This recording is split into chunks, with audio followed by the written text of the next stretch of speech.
Film में मुंजिया का role play करने वाला यह कैरेक्टर फिल्म के लीड एक्टर अभय वर्मा का एक दोस्त है। असल में फिल्म के डायरेक्टर आदित्य सरपोतदार अपनी फिल्म को सबसे अलग बनाना चाहते थे, जिसके लिए वह महीने तक इस कंफ्यूजन में रहे कि मुंजिया को एनिमेशन CGI से बनाया जाए या फिर प्रोस्थेटिक मेकअप से उनका लुक तैयार किया जाए।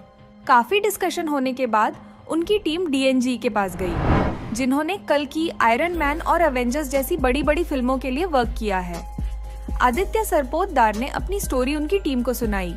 DNG का दूसरा ब्रांच उनकी मदद के लिए आगे बढ़ा। दरअसल DNG बार्सिलोना का एक ब्रांच है रीडिफाइंड, जिन्होंने बाद में चलकर इस फिल्म के लिए विजुअल तैयार किए थे।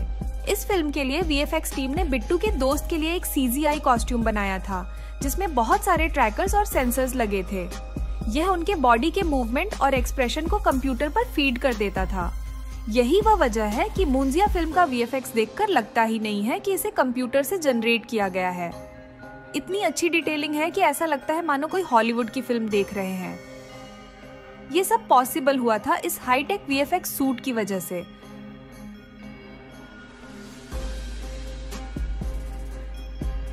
ठीक इसी तरह का सूट अवेंजर्स में थानोस के कैरेक्टर के लिए बनाया गया था।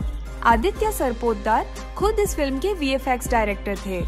दरअसल वह मुंबई के कोंकान के रहने वाले हैं। बचपन में वह अपनी पढ़ाई मुंबई से करते थे, बट जब बीच बीच में गांव जाते थे तो उन्हें वहां के लोगों से मुंजिया की डरावनी स्टोरी सुनने को मिलती थी।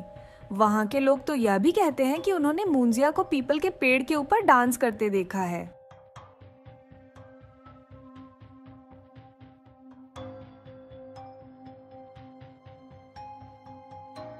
जैसा कि आदित्य सरपोतदार बचपन से इस तरह की कहानी सुनते हुए आ रहे थे, तो उनके दिमाग में मुंजिया के बारे में एक अलग तरह की इमेज क्रिएट हो गई थी। ठीक उसी तरह का विजुअल वह लोगों को भी दिखाना चाहते थे। आपको बता दें कि DNEG ने लॉर्ड ऑफ द रिंग्स में गोलुम को भी बनाया था। कहीं ना कहीं आपको मुंजिया और गोलुम के फेस एक्सप्रेशन में सिमिलरिटी नजर आएगी। इस फिल्म का बजट था 30 करोड़ रुपए। इतना कम बजट में किसी बड़े कास्ट का होना पॉसिबल नहीं था। और वैसे भी फिल्म के डायरेक्टर आदित्य सरपोतदार और प्रोड्यूसर अमर कौशिक नहीं चाहते थे कि किसी बड़े कैरेक्टर के फेम के आगे मुंजिया का किरदार फीका पड़ जाए। इसलिए उन्होंने एक एवरेज फेम वाले एक्टर को इसमें कास्ट किया है, जिसमें हमें अभय वर्मा बिट्टू के रोल में नजर आते हैं। इन्हें आपने द फैमिली मैन में भी देखा होगा। वहीं उसके ऑपोजिट खूबसूरत अभिनेत्री शर्वरी थी। बाय द वे, इस फिल्म के VFX में 15 करोड़ रुपए खर्च हुए हैं। फिल्म का 50% हिस्सा VFX कंपनी को ही दे दिया गया था। वहीं शूटिंग लोकेशन के लिए DOP को ज्यादा स्ट्रगल नहीं करना पड़ा।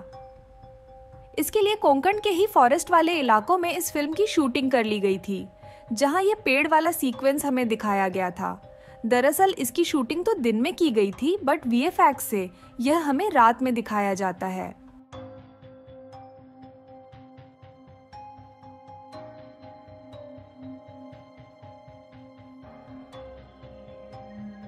बट ऐसा भी नहीं था कि हर जगह CGI ही था।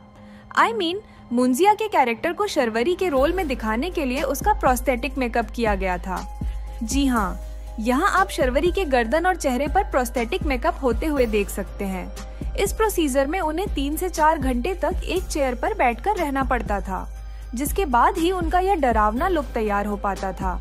हालांकि मेकर्स चाहते तो उसका भी CGI सूट बना सकते थे, बट ऐसा करने से फिल्म की कॉस्टिंग बढ़ जाती। इसके लिए DOP ने उनका प्रोस्थेटिक मेकअप ही करवाया, ताकि उनके थोड़े बहुत सीन को आसानी से कम बजट में शूट कर लिया जाए। यहाँ शर्वरी और बिट्टू के दोस्त को अपने सीन का रिहर्सल करते हुए देख सकते हैं। यहाँ उन्हें हार्नेस के सहारे हवा में उड़ते और उछलते हुए शूट किया गया था। इसे मुंबई के VFX स्टूडियो में शूट किया गया। बाकी इस सीन को रियल लोकेशन पर भी शूट किया गया था। एक ही सीक्वेंस को 3 अलग अलग टेक में शूट किया जाता था, जिसमें से एक को क्लीन बैकग्राउंड में, दूसरे को नेचर्स के साथ और तीसरे को CGI मॉडल अथवा प्रोस्थेटिक मॉडल के साथ शूट किया जाता था।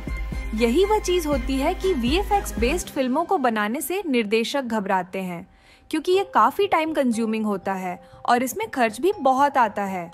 अगर VFX वाली बेस्ट फिल्म देखना चाहते हैं तो मैं रिकमेंड करूंगी कि आप SS राजामौली की RRR फिल्म को बनते हुए देखिए। वह हमारे YouTube चैनल में है। मुंजिया असल में मैडक सुपरनैचुरल यूनिवर्स का हिस्सा है, जिससे पहले उनकी 3 फिल्में आ चुकी हैं, जिसमें स्त्री, भेड़िया, रूही है। कुछ दिन पहले स्त्री 2 भी रिलीज हो गई है। मैडक सुपरनैचुरल यूनिवर्स में आने वाली फिल्मों की स्टोरी असल में किसी न किसी लोकल एरिया की हॉरर स्टोरी होती है। इस फिल्म को देखकर आप समझ गए होंगे कि मुंजिया क्यों अलग है अन्य बाकी भूतों से, और वह कैसे खुद भी हनुमान चालीसा पढ़ लेता है। दरअसल मुंजिया इसलिए अलग है क्योंकि ये ब्राह्मणों के बच्चों से बने भूत होते हैं, जिनका उपनयन अथवा जनाऊ हो जाता है, बट उनकी शादी नहीं हो पाती है, अर्थात शादी से पहले उनकी मौत हो जाती है। तो ऐसे बच्चे मरने के बाद मुंजिया कहलाते हैं। वह पीपल के पेड़ में रहते हैं। यह बच्चों की तरह हरकतें करते हैं, बट इनमें लड़कियों को लेकर बहुत अट्रैक्शन होता है, क्योंकि शादी से पहले ही उनकी मौत हुई होती है।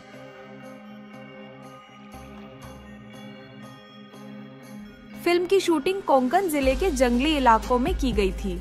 वैसे तो वहाँ पर शूटिंग के टाइम पर उन्हें किसी भी तरह की दिक्कत नहीं हुई थी, बट शूटिंग के आखिरी रात एक अजीब सी इंसिडेंट होती है। दरअसल रात में एक्टर अभय वर्मा की अचानक से नींद खुलती है।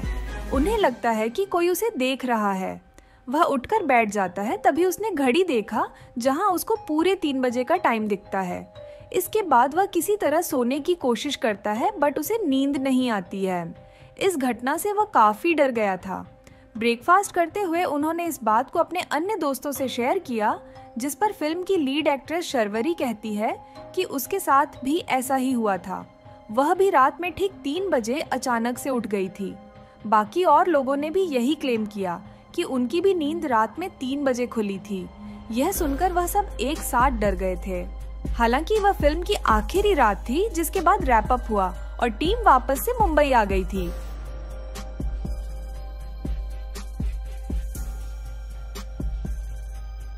खैर, इसी तरह की कोई ना कोई घटनाएं हमें पहले भी मैडक यूनिवर्स की फिल्मों की सेट पर देखने को मिली है।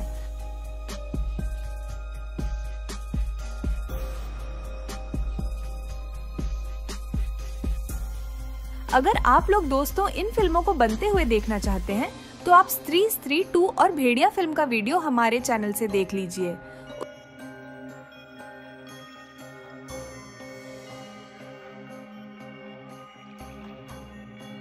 उसका लिंक मैं आपको डिस्क्रिप्शन पर शेयर कर दूंगी।